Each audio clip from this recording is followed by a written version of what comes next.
I'm 28 years old, and my wedding day was supposed to be the happiest day of my life.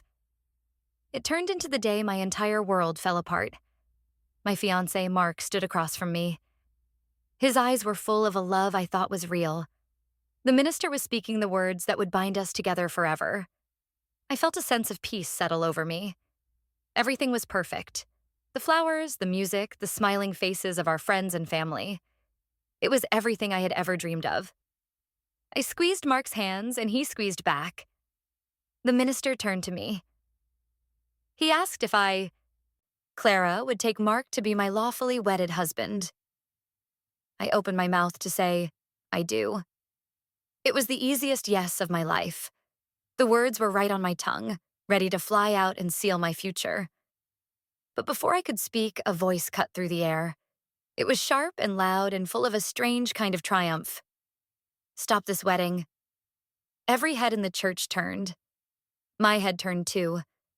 My sister Amelia was standing up in the second row. Her hand was pressed against her swollen belly. She was 6 months pregnant, and she had a look on her face I had never seen before. It was a mixture of desperation and something ugly, something like victory. My heart stopped. I could not breathe. This was not happening. My mother hissed at her to sit down. Amelia, what are you doing? She whispered loudly. But Amelia ignored her. Her eyes were locked on me. Then she moved her gaze to Mark. I cannot let you do this, Clara, she said, her voice ringing through the silent church. I cannot let you marry the father of my child.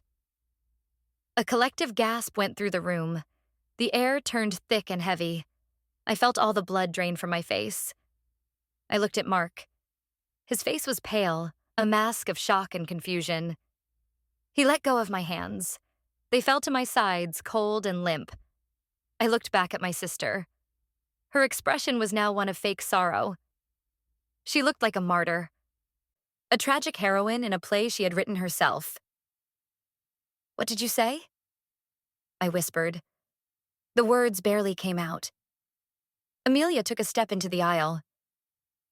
Mark is the father of my baby, she repeated, louder this time, for everyone to hear. We have been seeing each other for months. He loves me, not you. The world began to spin. The faces of the guests blurred into a meaningless collage of horror and pity. I saw my father bury his face in his hands. I saw Mark's parents staring, their mouths hanging open. I saw my best friend, Sarah, standing up as if to come to me, her face a storm of fury. But all I could really see was Amelia, standing there, destroying my life with a few simple sentences. I turned back to Mark. I needed him to deny it. I needed him to shout that she was lying. I needed him to take my hand again and tell everyone that I was the only one for him. Mark, I said, my voice trembling. Tell me she is lying. He just stood there. He looked from me to Amelia and back again. He opened his mouth, but no sound came out. He looked like a cornered animal. In that moment, his silence was louder than any confession. His inability to immediately and fiercely deny it was the only answer I needed. It was the sound of my heart shattering into a million pieces. The minister cleared his throat, a nervous, awkward sound in the suffocating silence. Perhaps we should take a brief recess, he suggested weakly. But there was no recess from this. This was a full stop. This was the end. Amelia started to cry, loud, theatrical sobs that echoed in the church. My mother and father rushed to her side, wrapping their arms around her, comforting her. They didn't even look at me. They went straight to her, the source of the explosion, to comfort the person holding the detonator. They left me standing at the altar, a bride with no groom, a future with no hope. Mark finally looked at me. His eyes were filled with something that looked like guilt. Clara, he started, but he couldn't finish. I did not need him to. I turned and walked away.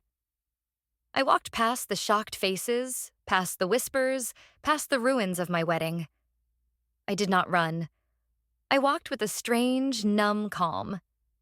Each step was heavy, like I was wading through mud. I could feel hundreds of eyes on my back, but I did not look back. I just kept walking, down the aisle I was supposed to have walked as a happy wife, and out the heavy wooden doors of the church.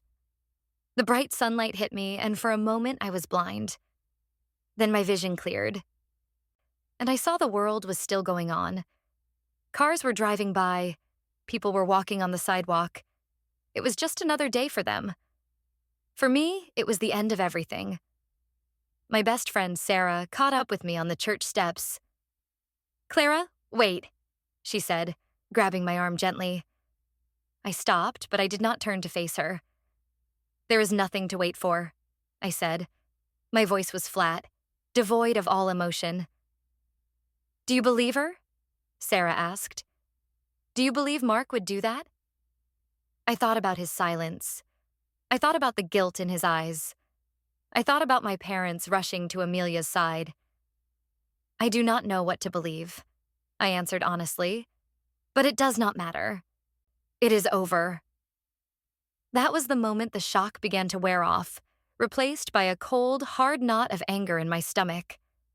Amelia had not just made a claim. She had performed an execution. She had stood up in front of everyone I knew and declared me unworthy. She had taken my happiest moment and twisted it into my deepest humiliation. And Mark had let her. He had stood there and let her do it. My family had let her do it.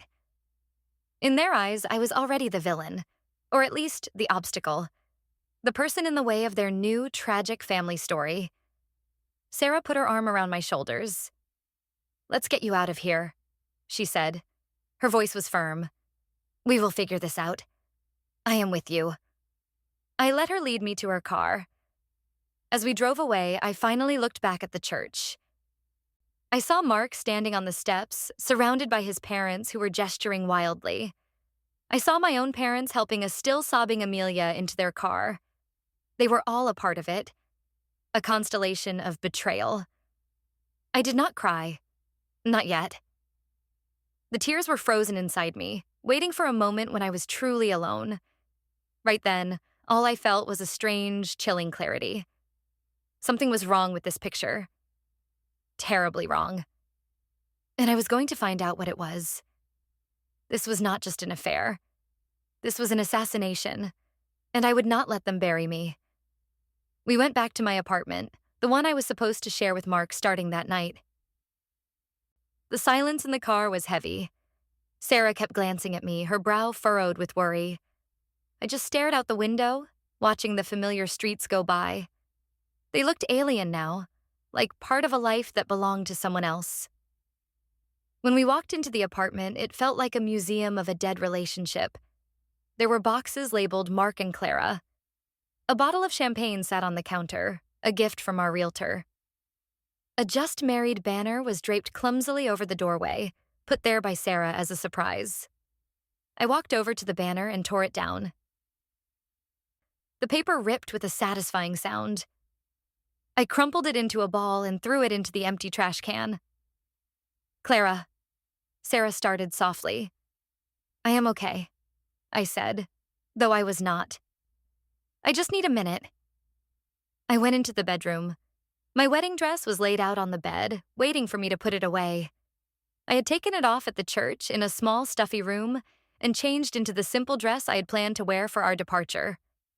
Now, seeing the white gown, a symbol of all my broken dreams, made the anger rise in me again.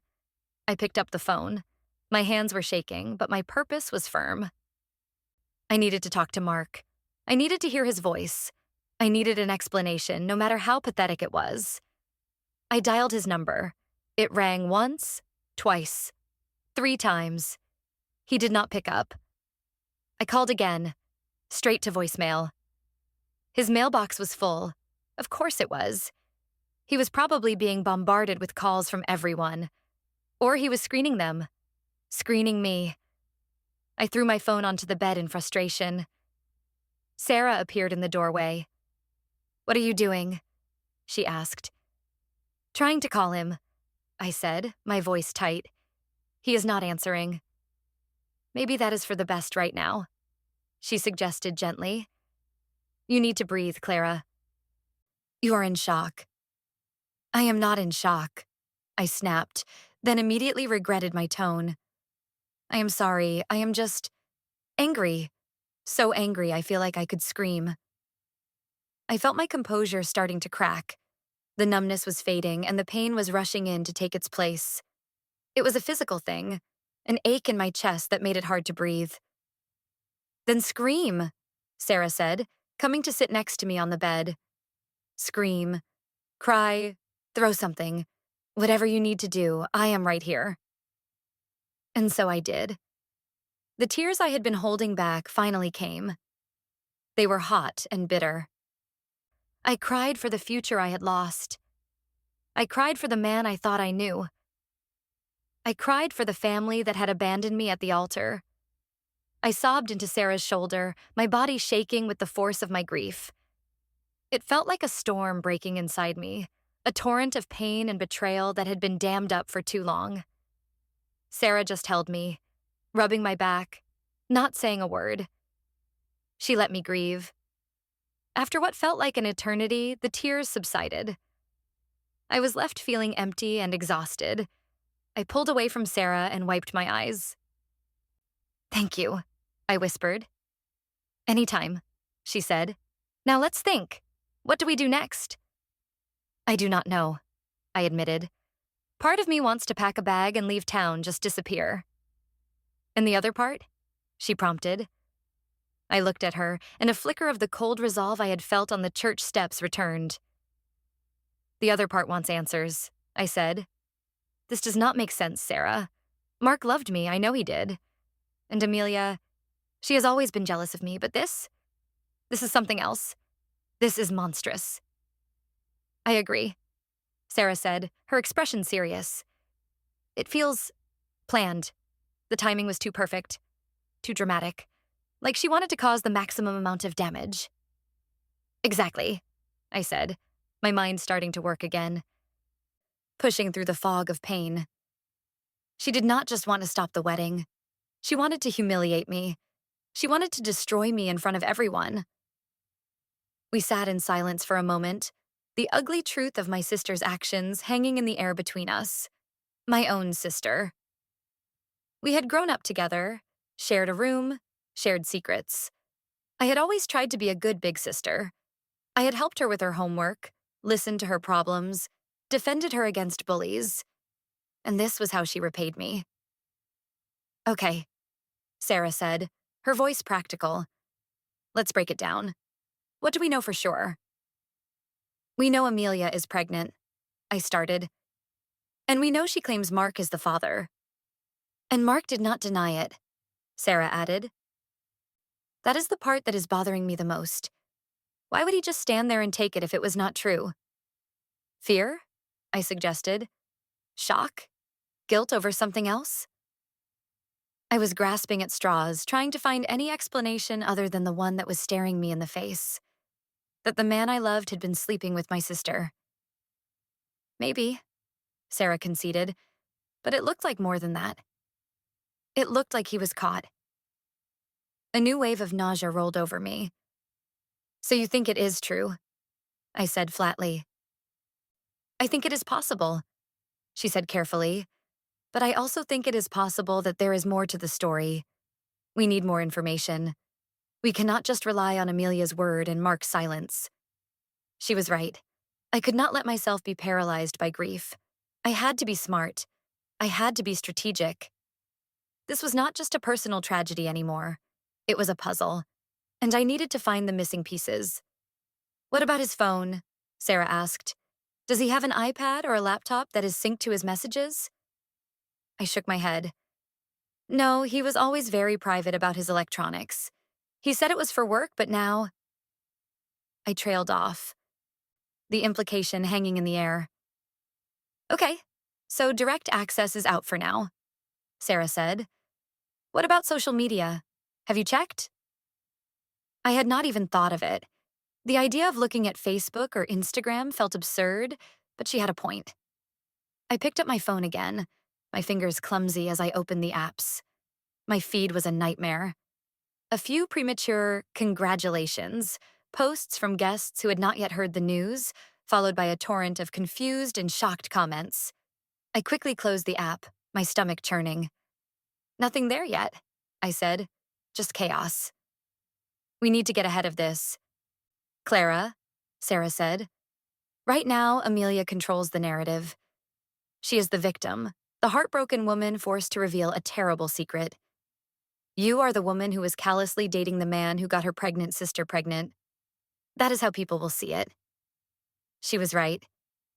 The injustice of it burned in my throat. I had done nothing wrong, and yet I was the one who would be judged, pitied, and whispered about. Amelia had not just stolen my fiancé. She had stolen my reputation. So what do? I asked, feeling a surge of helplessness. You fight back, Sarah said, her eyes flashing with determination. But not with emotion, with facts. We need to find a crack in her story. One little lie.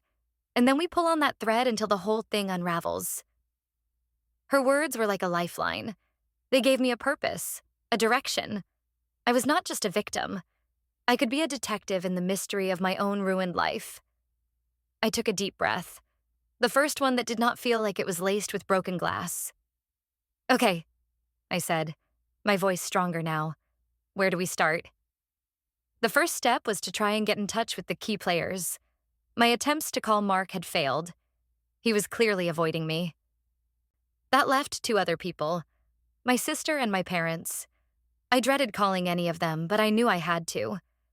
I needed to hear their version of the story directly, not just through the dramatic performance at the church.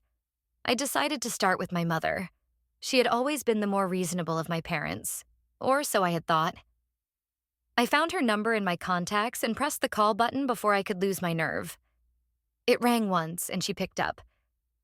Clara? She said. Her voice was strained. Mom, I said, keeping my own voice as steady as I could. I need to understand what is happening. There was a long pause on the other end of the line. I could hear muffled voices in the background. It sounded like my father and Amelia. Honey, this is not a good time, my mother finally said. Not a good time? I repeated, a bitter laugh escaping my lips. My wedding was just blown up by my sister. And it is not a good time to talk about it? When would be a good time, Mom? Next week? Do not use that tone with me, Clara, she said, her voice sharp now. Your sister is very upset. She is the one we need to be focused on right now. She is pregnant and alone. I could not believe what I was hearing. She is not alone, Mom. She is with you and Dad. I am the one who is alone. I am the one whose life was just turned upside down in front of 200 people. This is not about you right now, she snapped. Amelia needs us. She has been through a terrible ordeal. An ordeal she created, I said, my voice rising despite my efforts to stay calm. She stood up and ruined my wedding. She humiliated me. And you are comforting her? She was telling the truth, my mother said, her voice dropping to a low, firm tone. It was a difficult thing to do, but it was the right thing to do. She could not let you marry Mark under false pretenses. Every word she said was like a slap in the face. They had already decided. They had held a trial and passed judgment without even hearing from me. In their story, Amelia was the brave truth-teller, and I was the clueless fool who needed to be saved from her own bad judgment. And how do you know she is telling the truth? I asked, my voice dangerously quiet. Did you ask Mark? Did you see any proof? We do not need proof, Clara, she said, her voice filled with a weary disappointment that was somehow worse than anger. We know our daughter. Amelia would not lie about something like this. She is a good girl. And what am I? I whispered. Am I not your daughter, too? You are being dramatic, she said dismissively. This is a difficult situation for everyone. Mark made a terrible mistake, and now we all have to deal with the consequences. The most important thing right now is the baby. The baby. Of course. The unborn child had already become more important than me. It was the perfect shield for Amelia, the ultimate justification for her actions. No one could question the motives of a distraught pregnant woman. So that is it? I asked, my heart turning to ice. You are just taking her side. No questions asked? There are no sides, Clara, she said, but her words rang hollow. It is just family. And right now, your sister needs her family. We will talk later when you have had some time to calm down. Before I could say another word, she hung up. I stared at my phone, the dial tone buzzing in my ear. She had hung up on me. My own mother had chosen my sister, the saboteur, over me, the victim. The betrayal was so profound, so complete that it left me breathless. Sarah, who had been listening to my side of the conversation, looked at me with a mixture of pity and rage. I cannot believe her, she said, her voice trembling with anger. How could she do that to you? Because it is what she has always done, I said, the realization dawning on me with painful clarity. Amelia has always been the fragile one, the one who needed protecting. And I have always been the strong one, the one who could handle anything. They see her as the victim because it is easier. It fits the story they have always told themselves. My entire life, my parents had coddled Amelia. If she failed a test, it was because the teacher was unfair. If she lost a friend, it was because the friend was a bad influence. If she made a mistake, there was always someone else to blame. I, on the other hand, was expected to be responsible, to be resilient, to succeed. My successes were expected. My failures were my own. Now, in the biggest crisis of our lives, they had reverted to their old roles. Amelia was the damsel in distress. I was the collateral damage. This is not just about Mark anymore, I said to Sarah, a new, steely resolve hardening within me. This is about them, all of them. They have decided to throw me away to protect her. They think I will just accept it. They think I will just quietly disappear. But you will not, Sarah said, her voice a firm statement of fact. No, I said, shaking my head. I will not. They want a story. I will give them one. But it will be the true story. And I will burn their perfect little narrative to the ground. My next call was to Mark's parents. I was not sure what to expect. They had always been kind to me, but their loyalty was to their son. I took a deep breath and dialed Mrs. Davis's number. She answered on the second ring. Clara, she said, and her voice was full of genuine distress. Oh, Clara, you poor girl. Are you all right? Her sympathy was so unexpected that it almost made me cry again. I have been better, Mrs. Davis, I said, my voice thick with emotion. I am so sorry for what happened today, she said. Robert and I are just horrified. We raised our son better than that. To think that he could. She trailed off, unable to finish the sentence. Do you know where he is? I asked. He is not answering my calls. He is here, with us, she said with a sigh. We brought him back to our house. He is in his old room and he will not talk to anyone. He just sits there staring at the wall. We have tried to get him to explain, but he just shakes his head. This was interesting. Mark was not with my family, celebrating his new, impromptu fatherhood. He was hiding, full of shame. That did not fit with the picture of a man secretly in love with my sister. Mrs. Davis, I said, choosing my words carefully. I need to ask you something. Do you believe it is true? Do you believe Mark is the father of Amelia's baby? There was a pause. I could hear her breathing on the other end of the line. Honestly, Clara, I do not know what to believe, she said finally. Mark is a good man, but he has always been weak. He avoids conflict. He lets people push him around, especially his father. What does his father have to do with this? I asked, confused. Robert can be very demanding, she explained. He has always had this image of what Mark's life should be. A good job, a perfect wife, a perfect family. You were perfect, Clara. You were everything we could have hoped for in a daughter-in-law. But this scandal, Robert is furious. He sees it as a stain on our family's reputation. So Mark was caught between a rock and a hard place. He had a furious father on one side and a dramatic, accusing sister-in-law on the other. Maybe his silence at the altar was not guilt. Maybe it was paralysis. "Can I talk to him?" I asked. "I can try," she said doubtfully. "Hold on." I waited, my heart pounding in my chest. I heard her muffled voice in the background speaking to Mark. "Mark, it is Clara. She wants to talk to you. Please, son. You owe her that much." I heard his voice, faint and broken. "I cannot." "What do you mean you cannot?" she said, her voice rising in frustration. "You have to face this, Mark. You cannot hide forever." There was more muffled talking, and then Mrs. Davis came back on the line. "I am sorry, Clara," she said, her voice filled with weary resignation. "He refuses. He says he cannot talk to you right now. He says he is too ashamed." Ashamed. That was the word she used. Not sorry. Not heartbroken. Ashamed. It was a strange choice of words. Shame could mean many things. It could mean he was ashamed of cheating on me. Or it could mean he was ashamed of his weakness, of his failure to stand up for me. "Thank you for trying, Mrs. Davis," I said, my mind racing. "Please just tell him. Tell him I need to talk to him. It is important." "I will, dear," she said kindly.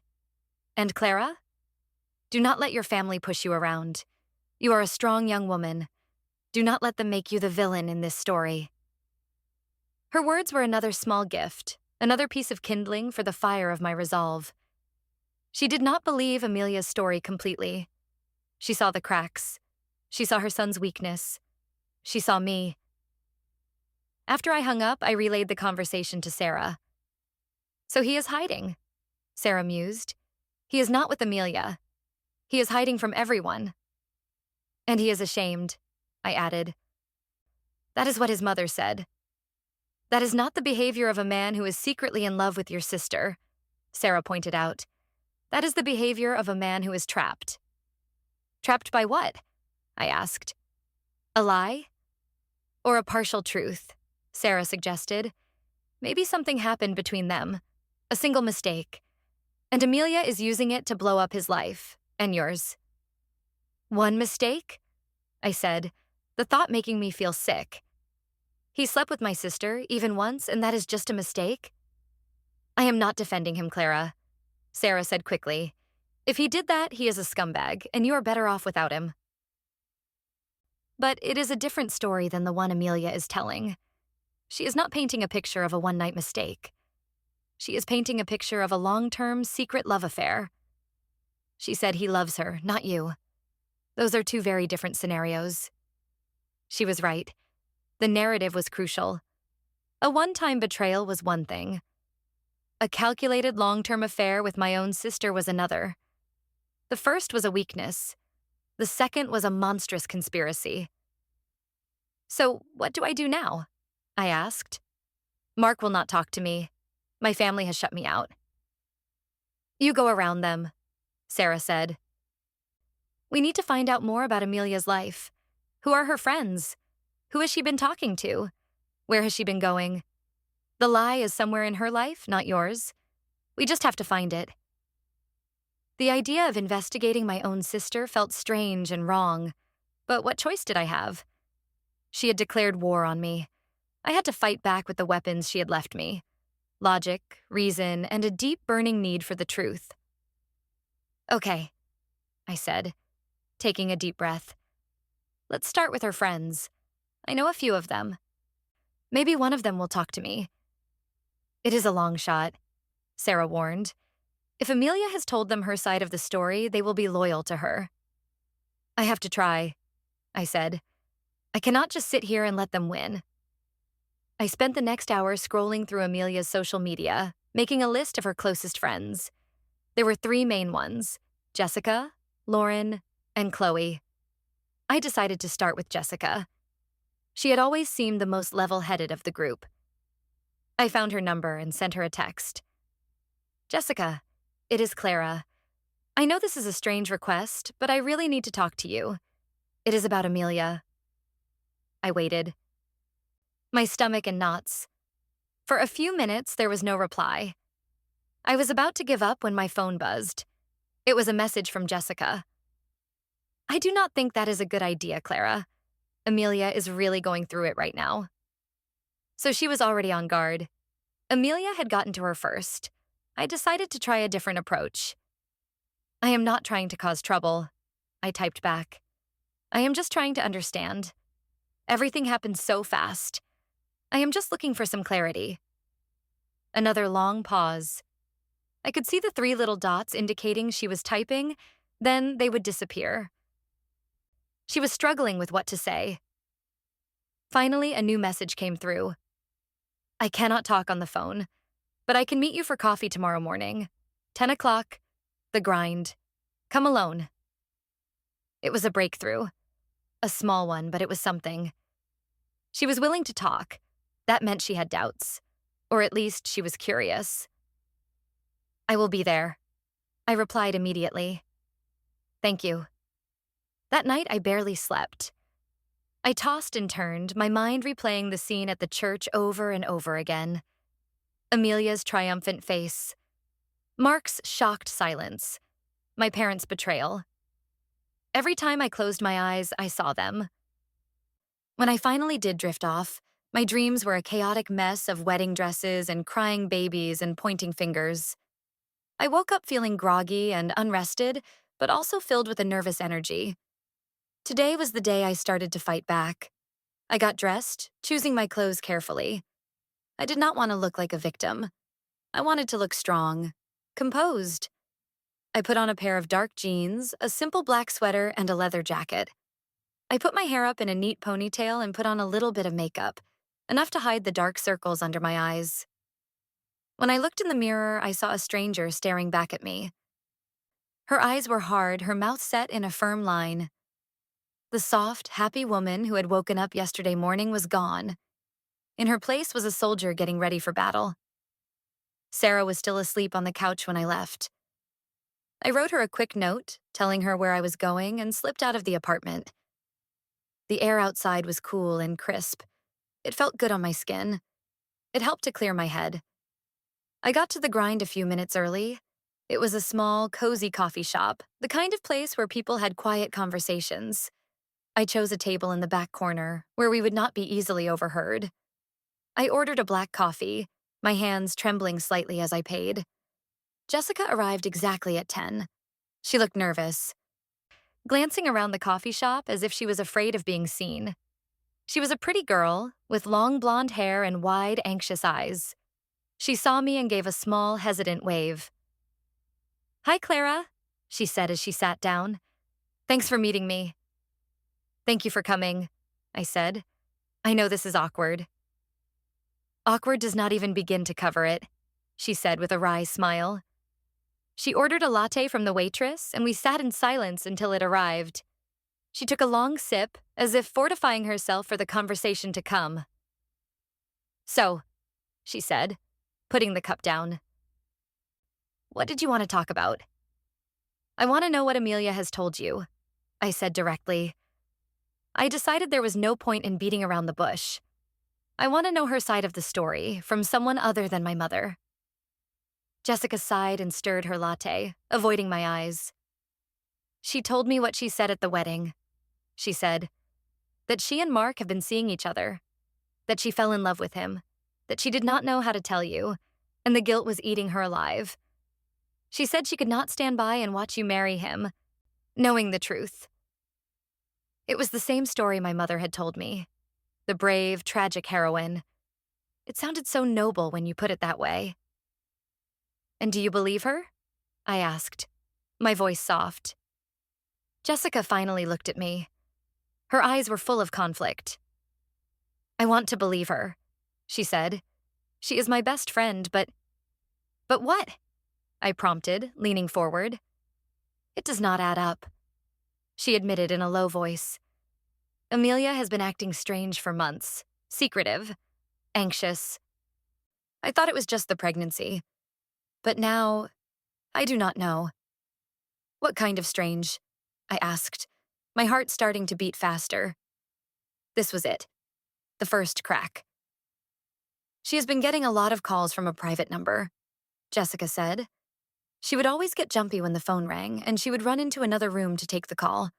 When I asked her who it was, she would get defensive and say it was just a telemarketer, but it was happening too often for that. A private number. That was interesting.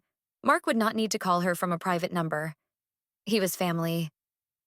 And there is something else, Jessica continued, her voice even lower now. A few weeks ago, we were shopping for baby clothes. She was in a really good mood, laughing and talking about the future. And then her phone buzzed with a text message. She looked at it, and her whole demeanor changed. She went pale. She looked like she was going to be sick. She told me she had to leave, that she had a sudden headache. Did you see who the message was from? I asked. No, she said, shaking her head. She is very protective of her phone, but it was the same reaction she had when the private number would call. Pure panic. This was good. This was more than good. This was a whole new thread to pull on. Amelia was not just dealing with Mark. There was someone else in the picture. Someone who made her panic. Jessica, I said, looking her straight in the eye. I do not think Mark is the father of her baby. I think she is lying. I think she is using Mark to cover for someone else. Jessica stared at me, her mouth slightly open. But why would she do that? She whispered. Why would she ruin your wedding, her own sister's wedding, for a lie? Because she is jealous of me, I said, the words tasting like poison. Because she has always been jealous of me. She wanted what I had. A good job, a nice apartment, a man who loved me. She could not stand to see me happy. So she decided to take it all away from me. The ugly truth of it hung in the air between us. Jessica looked down at her hands, her expression troubled. I do not want to believe that, she said quietly. But it makes more sense than anything else I have heard in the last 24 hours. I need your help, I said. I need to find out who she has been talking to. I need to find out who the real father is. Will you help me? She looked up at me, her eyes wide with fear. I cannot betray her, Clara, she said. She is my friend. I am not asking you to betray her, I said, my voice firm but gentle. I am asking you to help me find the truth. If she is telling the truth, then I will accept it and walk away. But if she is lying, she needs to be stopped. What she did was cruel and destructive. She is hurting everyone, including herself. And she's going to hurt that baby if she brings it into a world built on lies. I could see the struggle in her eyes. Her loyalty to her friend was at war with her sense of right and wrong. What do you want me to do? She asked hesitantly. Just keep your eyes and ears open, I said. Let me know if she says anything, or if you see anything that seems off. The private number, the secret texts, anything that does not fit the story she is telling about Mark. Okay, she said after a long moment. Okay, I will do it. But you have to be careful, Clara. If she finds out I am talking to you, she will cut me off. And I am worried about her. She is not stable right now. I will be careful, I promised. Thank you, Jessica. This means more to me than you know. We finished our coffee in a tense silence. When we left, Jessica gave me a quick, awkward hug. Good luck, Clara, she said. I hope you find what you are looking for. As I walked away from the coffee shop, I felt a renewed sense of purpose. I had an ally, however reluctant. I had a lead. The private number. The secret texter. Amelia's story was already starting to fray at the edges, and I was just getting started. I went back to the apartment and told Sarah everything Jessica had said. She was as excited as I was. A secret man, she exclaimed, pacing back and forth in the living room. I knew it, this has nothing to do with Mark. Or it has something to do with Mark, but not in the way Amelia claims. I corrected her. Maybe Mark knows something. Maybe he is being blackmailed. That is possible, Sarah agreed. He is weak enough to be blackmailed. The question is, what does Amelia have on him? I do not know, I said, but I have a feeling the answer is on her phone. The phone she is so protective of. So how do we get it? Sarah asked. That was the million-dollar question. I could not just ask for it, and I could not risk stealing it. If I got caught, it would make me look guilty, like I was the one with something to hide. I needed a different way in. I spent the rest of the day thinking, trying to come up with a plan. I tried calling Mark again, but his phone was still off or on silent. I sent him a text message. Mark, we need to talk. This is not just about us anymore. There are things you do not know. Please call me. I did not expect a reply, and I did not get one, but I had to try. I had to let him know that I was not his enemy, that we might, in fact, be on the same side. That evening, I got a text from an unknown number. My heart leaped into my throat. For a second, I thought it might be Mark, using a different phone, but the message was not from him. It is Jessica. Amelia is going out tonight, with Lauren and Chloe. They are going to a movie. She is leaving her dog, Buster, at your parents' house. She will be gone for at least 3 hours. My mind started racing. This was an opportunity. A small window, but a window nonetheless. My parents' house. Amelia would be there to drop off the dog. She would probably be there for a little while, chatting with my parents, soaking up their sympathy. But her phone, where would her phone be? Does she take her purse with her when she just pops over to your parents' house? I texted back to Jessica. Sometimes, she replied, but usually she just leaves it in her car. Her car, parked in my parents' driveway, with her purse inside, and inside her purse, her phone. It was a long shot, but it was the only shot I had. I need a distraction, I said to Sarah, showing her the texts. I need a reason to be at my parents' house tonight, a reason for them to let me in. And I need a way to get into Amelia's car without anyone seeing me. Sarah's eyes lit up. I have an idea, she said. It is a little crazy, but it might just work. Sarah's plan was audacious but simple. She would call my parents' house, pretending to be from a local charity, collecting donations. She would keep my mother on the phone for as long as possible. While my mom was distracted, I would show up at the house using the excuse that I needed to pick up some of my old childhood things from the attic, things I had meant to get before the wedding. It was a flimsy excuse, but it was plausible enough. My parents were sentimental. They would understand me wanting a piece of my past, now that my future was in shambles. The timing had to be perfect. Jessica texted me when Amelia was on her way to my parents' house. She just left. She should be there in about 15 minutes. Okay, I said to Sarah, my heart pounding. It is go time. I drove to my parents' neighborhood and parked a few blocks away, out of sight. I sat in my car, my hands clammy on the steering wheel. I watched the minutes tick by on the dashboard clock. This was insane. I was about to break into my sister's car. I was acting like a criminal. But what choice did I have? They had left me no other path. My phone buzzed. It was Sarah. I am calling now. Good luck. I took a deep breath and got out of the car. I walked quickly, staying in the shadows as much as possible. As I got closer to my parents' house, I could see Amelia's car in the driveway, a small silver sedan. The lights were on inside the house. I crept up to the side of the house, my heart hammering against my ribs. I peeked through the living room window. I could see my mother standing in the kitchen, a phone pressed to her ear, a pen in her hand. She was nodding and writing something down. Sarah was working her magic. My father was sitting in his armchair reading the newspaper. Amelia was on the couch playing with her dog, Buster. I needed to wait for Amelia to leave. I could not risk her seeing me. I crouched behind a large azalea bush, the leaves scratching my face. It felt like an eternity, but it was probably only 10 minutes before I saw Amelia stand up. She hugged my mother, who was still on the phone, and then my father. She gave Buster one last pat and then headed for the door. I held my breath. This was it. She walked out the front door and down the driveway to her car. I watched as she got in, started the engine, and drove away. She was on her way to the movies. The window of opportunity was open. I waited another minute just to be sure she was gone.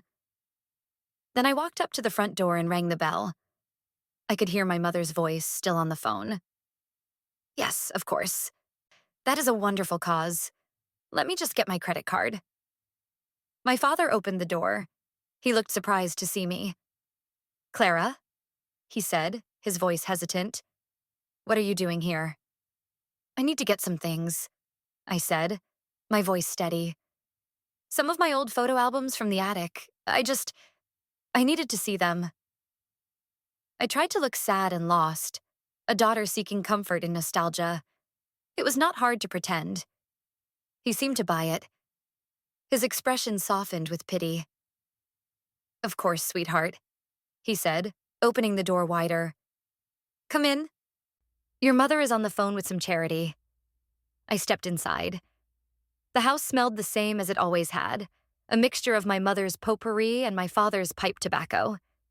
It was the smell of my childhood, and for a moment I was overwhelmed with a sense of loss. I will just be a few minutes, I said, heading for the stairs. Take your time, my father said, retreating back to his newspaper. I went upstairs, my feet silent on the carpeted steps. I did not go to the attic. I went to the small den at the back of the house, the one with a window that overlooked the driveway. I peeked out. Amelia's car was gone, but her purse was not. I had been wrong. She had taken it with her. My heart sank. The whole plan was a failure. I had come here for nothing. I felt a surge of despair. What was I supposed to do now? I stood there for a moment, trying to think. I could not just leave. That would look suspicious. I had to go to the attic and actually get something. I trudged up the pull-down stairs to the dusty, cramped space. It was filled with boxes of old memories, Christmas decorations, school projects, forgotten toys. And there, in the corner, was a box labeled Clara's Photos. I opened it up. The first album I saw was from a family vacation we had taken to the beach when I was 10 and Amelia was 7. I flipped through the pages. There we were, building a sandcastle, smiling for the camera. We looked so happy. So innocent.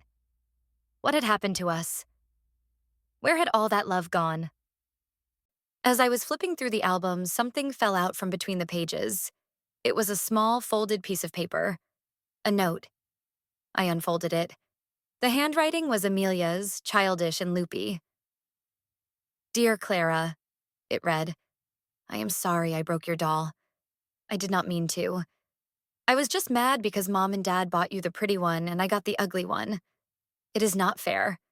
You always get the best stuff. I hate you.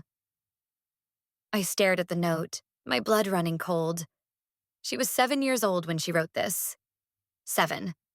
The jealousy, the resentment. It had been there from the very beginning. I had just been too blind to see it. It was not about a doll. It was about everything. My whole life she had been simmering with this secret hatred, hiding it behind a sweet smile and a victim's tears. I put the note in my pocket. It was not the proof I was looking for, but it was a different kind of evidence. It was proof of her motive. It was the key to understanding why she would do something so unbelievably cruel. I grabbed a couple of photo albums just to make my story believable and went back downstairs. My mother was off the phone now. She was in the kitchen, putting her credit card back in her wallet. Did you find what you were looking for, dear? She asked, her voice still strained. Yes, I said, holding up the albums. I did. She looked at me, her eyes full of a sad, misplaced pity. Clara, we need to talk about this situation, she said. Your father and I think it would be best if you gave Mark and Amelia some space. Let them figure things out. It is a complicated time for them. I just looked at her. She still did not get it. She still saw them as the romantic leads in this drama, and me as a difficult extra. There is nothing to figure out, I said, my voice cold and hard. Amelia made her choice. And you made yours. I turned and walked out of the house, leaving her standing there with a shocked expression on her face. I did not look back. When I got back to my apartment, I showed Sarah the note. She read it, her eyes wide. Wow, she said. This is textbook. The roots of it go all the way back. I know, I said. This was never about Mark. It was always about me. I felt a strange sense of calm settle over me. The pain was still there, a dull ache in my chest. But it was no longer all-consuming. It was being replaced by a cold, clear sense of purpose. I knew my enemy now. I understood her. And that made her less powerful. The failed attempt to get her phone was a setback, but not a defeat. It just meant I had to be more creative. I thought about the private number. How could I find out who it belonged to? A reverse phone lookup? That might work, but it felt like a long shot for a private number. Then I had another idea, a darker one. My father paid for our family's phone plan. He had an online account where he could view all the call logs. I knew his password. He used the same one for everything. The name of his first dog, Buddy123. It was a terrible password, but right now it was a gift. I hesitated for a moment. This felt like a serious line to cross. I would be spying on my entire family. But they had spied on my life, on my happiness, and torn it apart. They had left me no choice.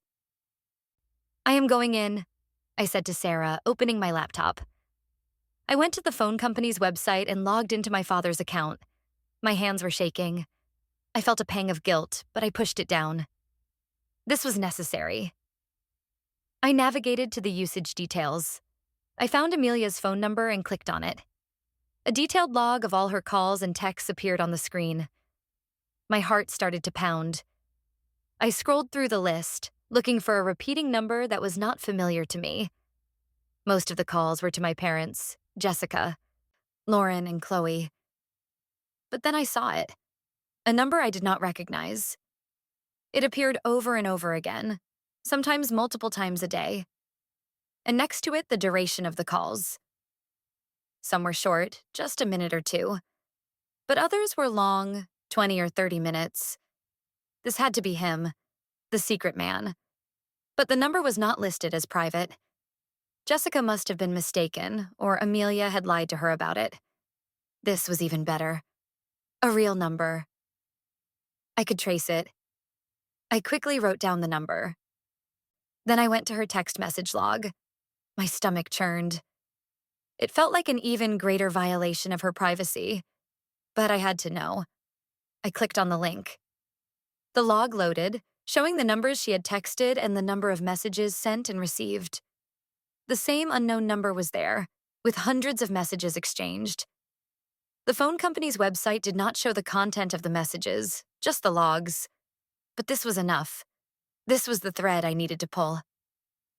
I have it, I said to Sarah, my voice trembling with a mixture of excitement and dread. I have his number. Sarah came over and looked at the screen. Okay, she said. Now what? Do we call him? No, I said. Not yet. First, we find out who he is. I opened a new tab in my browser and typed the phone number into the search bar. I hit enter and held my breath. The search results loaded. The first few were just generic reverse phone lookup sites, most of which wanted money. But then I saw it. A link to a business profile on LinkedIn. I clicked on the link. A man's face appeared on the screen. He was handsome, in a slick corporate kind of way. He had dark hair, a sharp suit, and a confident smile. His name was David Miller, and his job title made my blood run cold. He was a partner at a high-profile law firm, the same law firm where Mark worked. Oh my God, I whispered. Sarah, look at this. Sarah leaned in, her eyes scanning the screen. David Miller, a partner at Mark's firm? So he is Mark's boss? Not just his boss, I said, my mind putting the pieces together with terrifying speed. His mentor. Mark talked about him all the time. David said this. David thinks I should do that. He worshipped this guy. It all started to make sense. The secrecy, the panic. Amelia was not having an affair with a random stranger. She was having an affair with a powerful married man. David Miller's LinkedIn profile said he was married with 2 children. A scandal like this would destroy his career, his family, everything. So this is why she is lying, Sarah said, her voice a horrified whisper.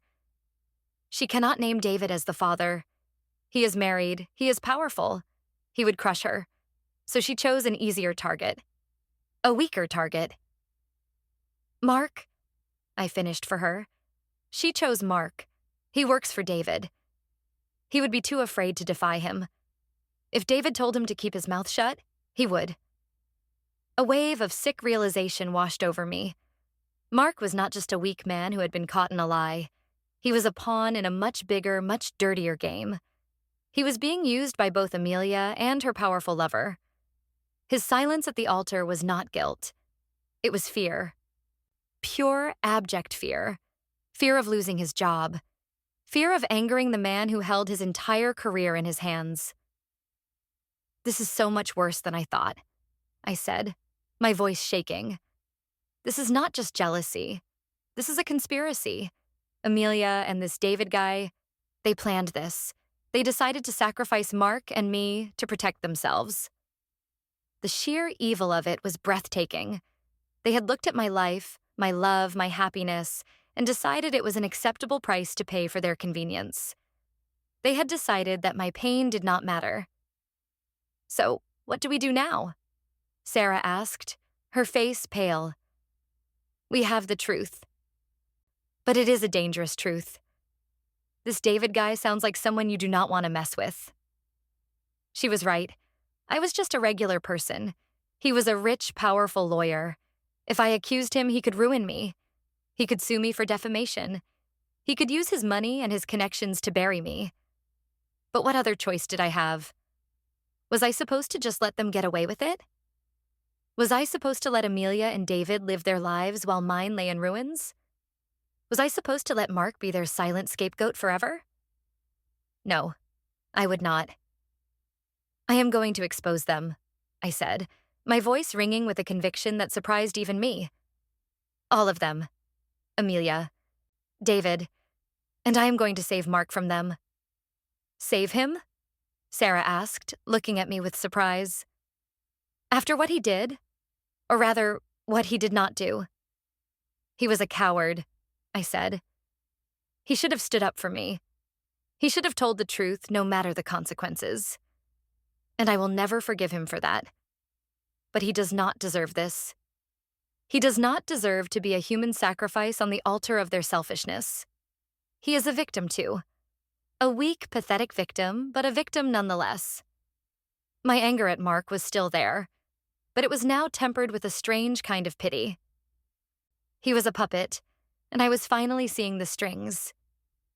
So what is the plan? Sarah asked. You cannot just go to the press with this. David's lawyers will tear you apart. I am not going to the press, I said. I am not going to a lawyer.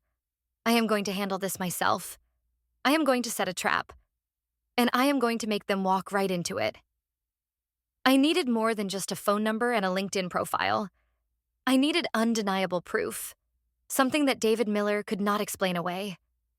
Something that would force him and Amelia to confess. I thought about the texts, the hundreds of messages between them. The content of those messages was the key. If I could get my hands on them, I would have all the proof I needed. But how? Amelia's phone was a fortress. Then I remembered something. A few months ago, Amelia had been complaining about her phone running out of storage. I had suggested she use a cloud backup service to automatically save her photos and messages. I had even helped her set it up on her phone. She was terrible with technology. She probably did not even remember it was there. She probably did not know how to turn it off. I went to the cloud services website. I knew her email address, but I did not know her password. I clicked on the Forgot Password link. It asked for her email address to send a reset link. That was no good. The link would go to her, and she would know someone was trying to get into her account. But then I saw another option. Answer your security questions. I clicked on it. 3 questions appeared on the screen. 1. What was the name of your first pet? 2. What city were you born in? 3. What is your favorite movie? I knew the answers. I knew them all. Her first pet was a goldfish named Bubbles. She was born in Chicago.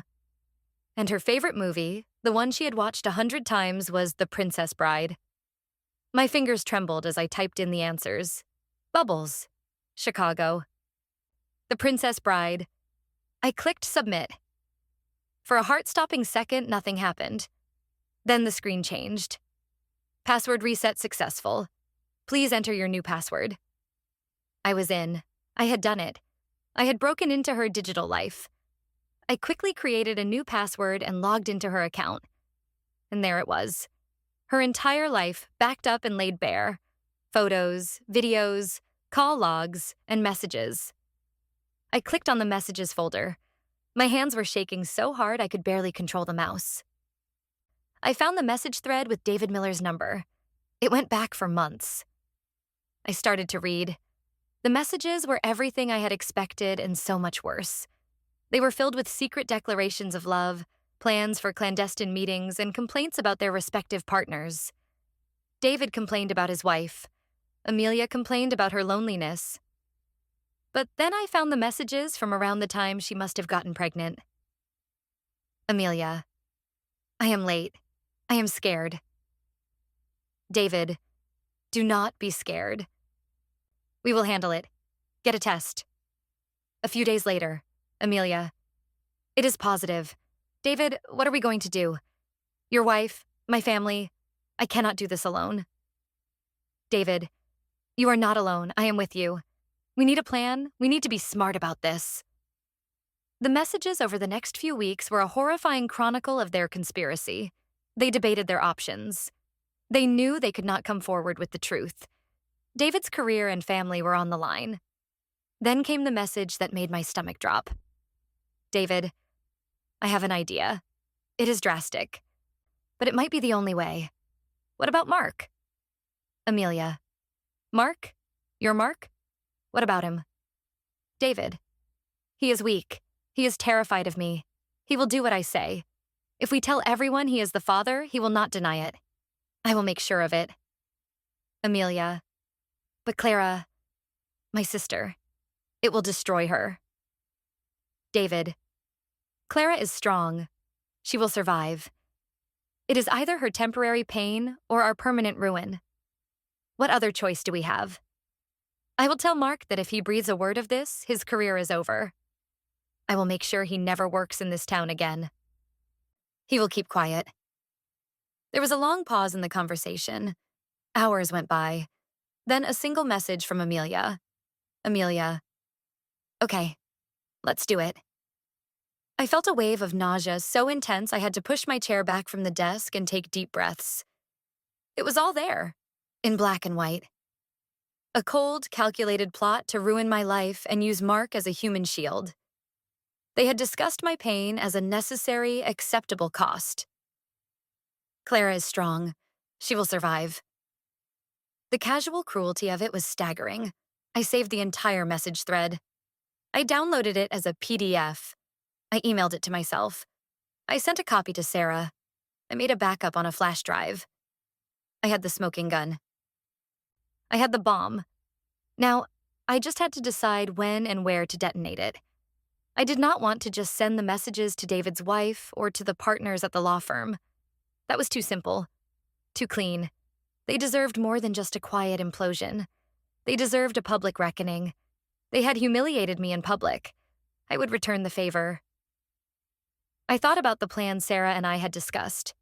Setting a trap, a family meeting. It was perfect. It was the same stage they had used to launch their attack. My parents' house. The scene of so many of my childhood joys and, more recently, my deepest betrayals. I called my mother. She answered on the first ring, her voice wary. Clara, is everything all right? I have been thinking, I said, my voice carefully neutral.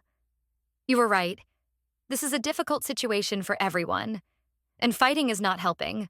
I want to talk. All of us. Together. I could hear the surprise and relief in her voice. "Oh, Clara," she said. "I'm so glad to hear you say that." "Of course, that is a wonderful idea. When?" "Tonight," I said. "For dinner, at your house. I want everyone there. You, Dad, Amelia, and Mark. It is time we all sat down and figured out how to move forward as a family." "Mark?" she said, her voice hesitant. "I do not know if he will come." "Tell him I am not angry anymore," I said, the lie tasting like ash in my mouth. "Tell him I have accepted the situation. Tell him I just want to talk. For the sake of the baby. He will come. He is a good man deep down. He will want to do the right thing." I was playing their game now, using their own twisted logic against them. "You are being so mature about this, Clara," my mother said, her voice thick with admiration. "I am so proud of you. I will call everyone right away. We will see you at 7. After I hung up, I sat in silence for a long time. Sarah looked at me, her eyes full of concern. "Are you sure you are ready for this?" she asked. "I am ready," I said, my voice low and steady. "I am going to burn it all down." The hours leading up to the dinner were the longest of my life. I felt a strange mixture of terror and exhilaration. I was about to confront my tormentors. I was about to take back my life. I dressed carefully, just as I had for the meeting with Jessica.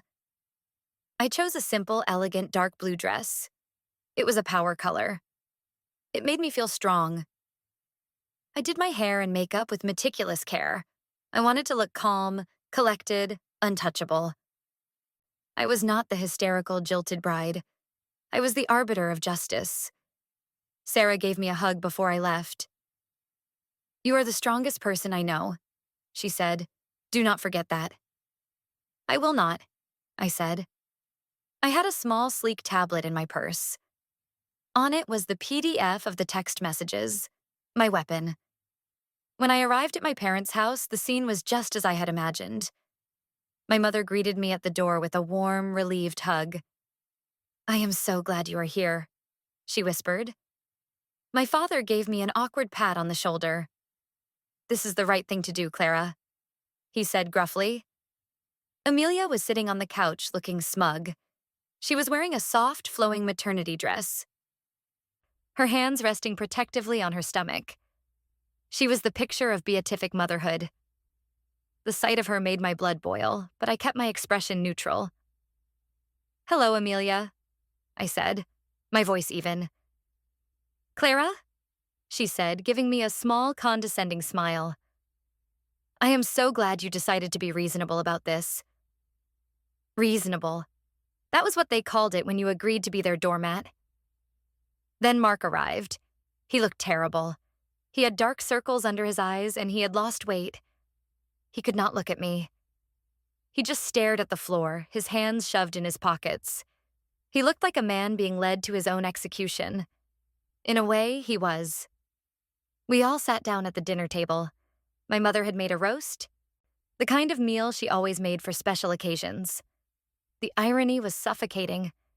She served everyone, chattering nervously about the weather, about a neighbor's new puppy, about anything other than the giant, ugly elephant in the room. The silence was thick with unspoken tension. Mark picked at his food, not eating. Amelia ate with a good appetite, occasionally sighing dramatically. My father cleared his throat every few minutes. Finally, my mother put down her fork and looked at me. "Well," she said, "here we are, all together." "Yes," I said, my voice quiet. "Here we are. Clara," my father began in his deep, authoritative voice. "Your mother and I, we know this is hard for you, but life sometimes throws us curveballs. What is important is how we handle them, as a family. What we think," my mother chimed in, "is that the best thing for everyone, especially for the baby, is for us to find a way to move forward. For you to find it in your heart to forgive Mark and Amelia. They made a mistake, a terrible mistake, but they are in love. and there is a child to think of. I listened to their little speech, my hands clenched in my lap under the table. They had it all figured out. My role was to offer forgiveness, to gracefully step aside, to bless this new, broken family they had created. I see, I said when they were finished. So you want me to forgive them? Yes, dear, my mother said, smiling encouragingly. It is the Christian thing to do. And what about the truth? I asked, my voice still quiet. Is that a Christian thing too? The mood at the table shifted. My parents looked confused. Amelia's smile faltered. What do you mean, dear? My mother asked. The truth is out. It is difficult, but we know what happened. Do we? I asked. I turned my eyes to Amelia. Do we really know the truth, Amelia? Or do we just know the story you wanted us to believe? Amelia's face hardened. I do not know what you are talking about, she said, her voice sharp. I told the truth. Mark is the father of my child. She reached across the table and put her hand on Mark's arm. He flinched, but he did not pull away. Is he? I asked. I looked at Mark. His eyes were wide with panic. He was pleading with me, silently, not to do this. Mark, are you the father of Amelia's baby? I want to hear you say it. To my face. He opened his mouth, but no words came out. He just stared at me, his face a mask of terror. He is just upset, Clara, Amelia said quickly, her voice rising. You are putting him on the spot. We love each other. That is all that matters. Love? I said, a bitter laugh escaping my lips. You do not love him. You are using him. Just like you are using all of us. That is enough, Clara. My father boomed. You are upsetting your sister. Apologize at once. No, I said, my voice ringing with sudden power. I will not apologize, and I am not the one who is upsetting her. I reached into my purse and took out the tablet. I turned it on and placed it in the center of the table. The screen glowed, illuminating their shocked faces. What is that? My mother asked, her voice trembling. This, I said, is the truth. I opened the PDF file. The text messages between Amelia and David Miller filled the screen. I did not have to say a word. I just let them read. I watched their faces as the reality of what they were seeing sank in. My father's face went from anger to confusion to a deep, horrified understanding. My mother's hand flew to her mouth, her eyes wide with disbelief. Amelia's face drained of all color. She looked at the tablet, then at me, her expression a mixture of terror and pure hatred. Where did you get that? She whispered. Does it matter? I asked coldly. Is it true? Or is this another part of the story you just made up? She did not answer. She could not. The evidence was right there in glowing letters on the screen. The plot, the conspiracy, the casual cruelty, all of it. My father turned to her, his voice a low, dangerous rumble. Amelia, is this true? Did you lie to us? Amelia started to cry. But these were not the theatrical sobs from the church. These were the choked, desperate sobs of someone who had been caught. I can explain, she stammered. Explain what? My father roared, slamming his fist on the table. The dishes rattled. Explain how you conspired to ruin your sister's life, how you lied to our faces, how you tried to pin your child on an innocent man. He gestured toward Mark, who was sitting frozen, staring at the screen as if he had seen a ghost. He is not innocent, Amelia shrieked, pointing a trembling finger at Mark. He knew. He went along with it. All eyes turned to Mark. He finally looked up, his face ashen. I did not have a choice, he whispered, his voice cracking. David, he is my boss. He told me if I said anything, he would destroy me. He would make sure I never worked again. I was scared. You were a coward, I said, my voice cutting through the chaos. You let them do this to me. You stood there at our wedding and you said nothing. You let them humiliate me. You let my own family turn against me because you were scared of losing your job. The contempt in my voice was absolute. He flinched as if I had struck him. I am sorry, Clara. He choked out. I am so sorry. Sorry does not fix this, I said. Sorry does not give me back my wedding day. It does not give me back the last 2 days of my life, which I have spent in a living hell because of your cowardice and her malice. My mother was openly weeping now. I did not know, she sobbed. Clara, I swear I did not know. I believed her. She is my daughter. I am your daughter too, I said, my voice hard as stone. But you did not believe me. You did not even bother to ask. You just chose her. You always choose her. The room fell silent, the only sound the sound of my mother's crying. I had done it. I had detonated the bomb. And the fallout was everything I had hoped for. The lies were exposed. The conspiracy was shattered. Their perfect little world was in ashes around them. I stood up. I think I have said everything I need to say, I said, my voice clear and strong.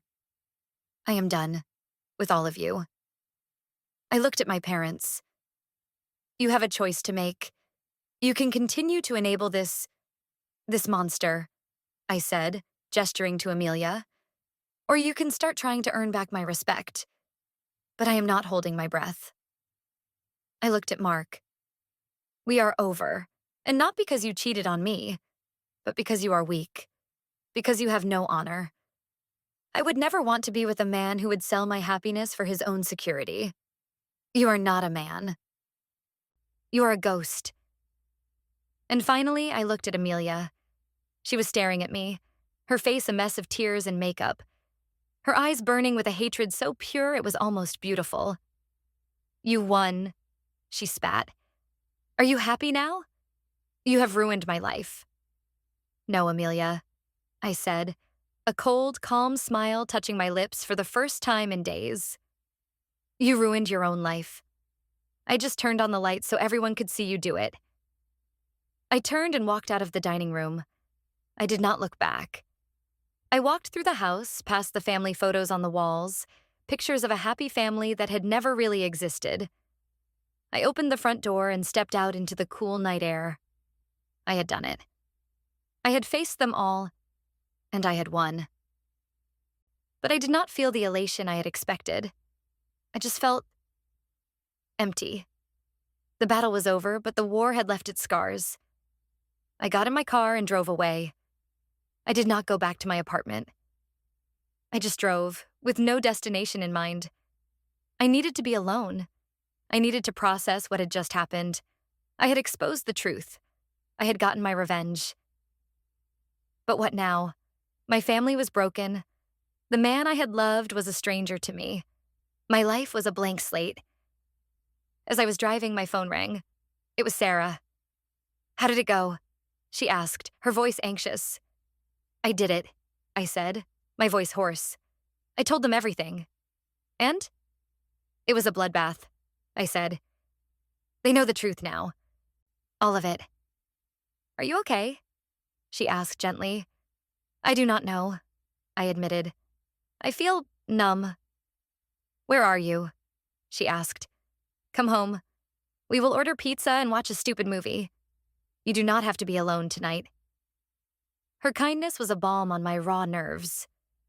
Okay, I said. I am on my way. The next few days were a blur. The fallout from my dinner party was swift and brutal. My father, a man who valued his reputation above all else, was livid. He threw Amelia out of the house. He told her he did not want to see her or speak to her until she had fixed the mess she had made. My mother, torn between her loyalty to my father and her instinct to protect her favored child, was a wreck. Amelia, now homeless and abandoned by her family, went to the only person she had left, David Miller. But David, a man skilled in self-preservation, wanted nothing to do with her. The threat of exposure was gone. I had not sent the messages to his wife or his law firm. I had used them for my own purpose, and now they were just a weapon I was holding in reserve. David knew this. He knew I could still ruin him. So he cut Amelia off completely. He changed his number. He blocked her emails.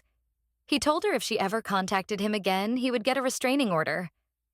Jessica kept me updated on the drama. Amelia was staying on her couch, a shadow of her former self. She was no longer the smug, triumphant heroine. She was just a scared, pregnant girl who had made a terrible, life-altering mistake.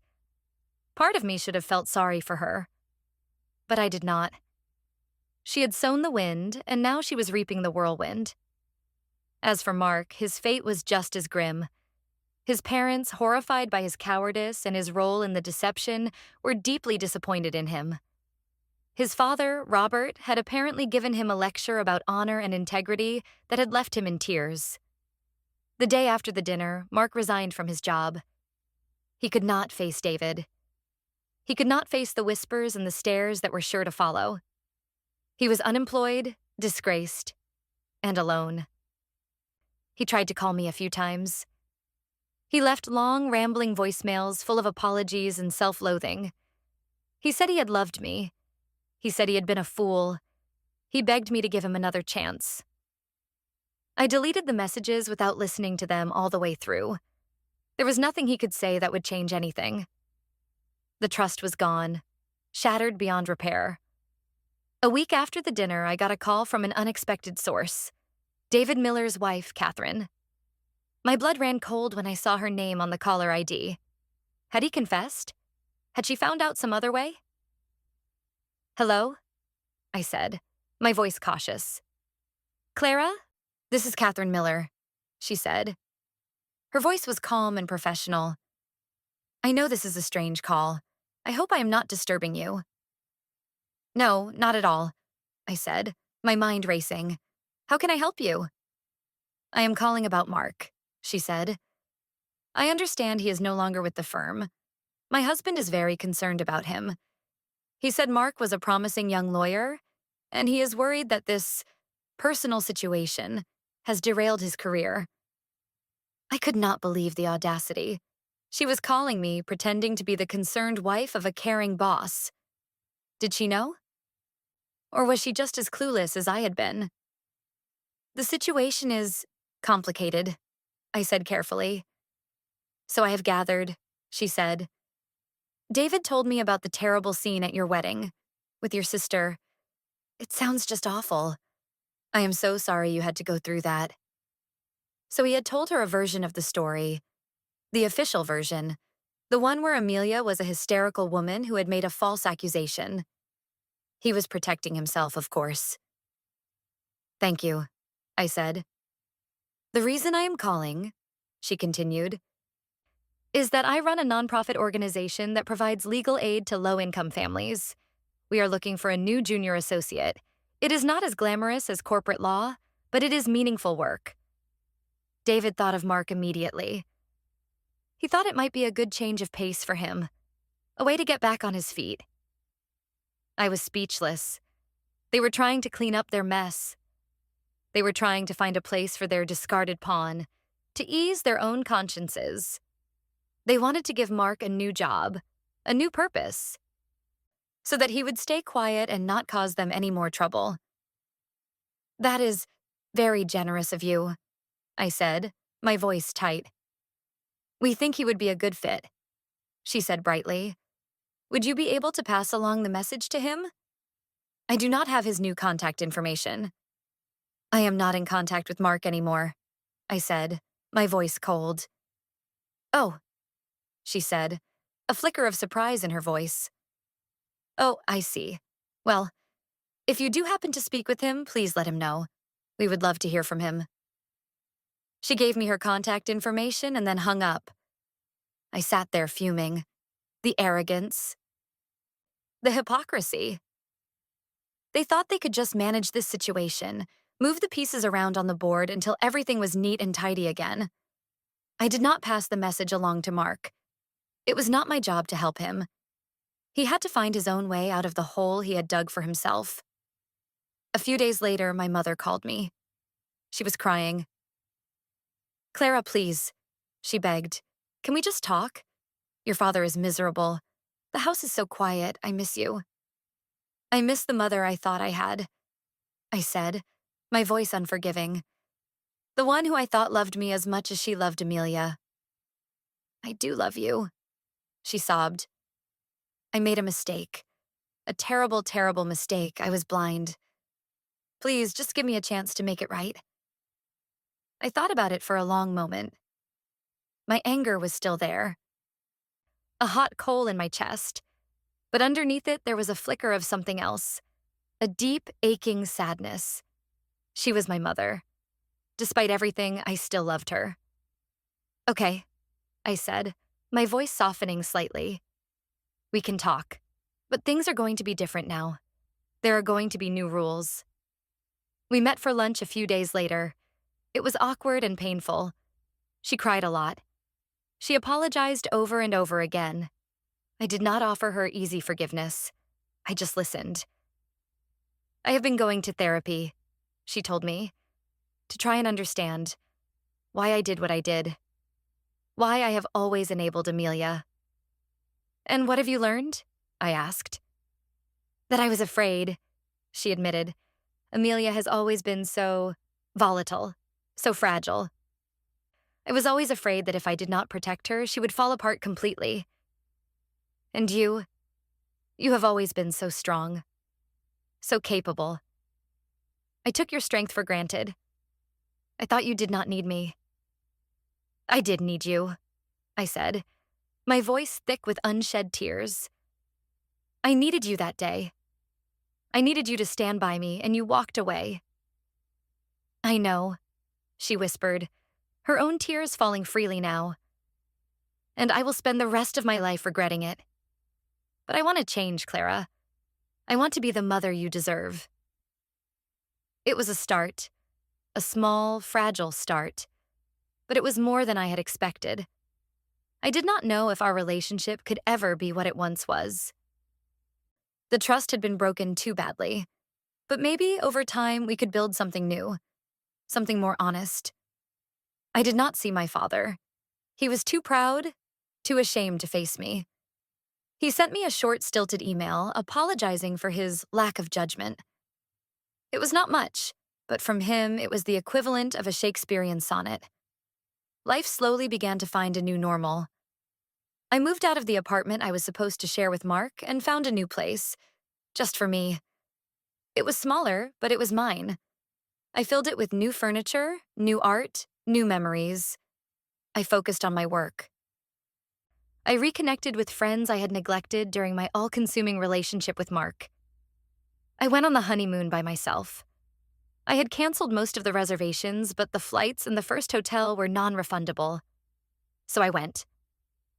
I spent 10 days on a beautiful, sun-drenched beach. I read books, I went for long walks, I swam in the ocean, and for the first time in a long time, I felt a sense of peace. One afternoon, I was lying on the beach when I got a text from Sarah. It was a link to a news article. The headline read, "Prominent lawyer David Miller resigns amidst firm's internal investigation." I clicked on the link. The article was vague, citing personal reasons for his resignation. But I knew the truth. Someone had talked. Maybe it was Mark, finally finding a sliver of a backbone. Maybe it was another woman David had wronged. Or maybe the rot at the core of his life had simply become too big to hide anymore.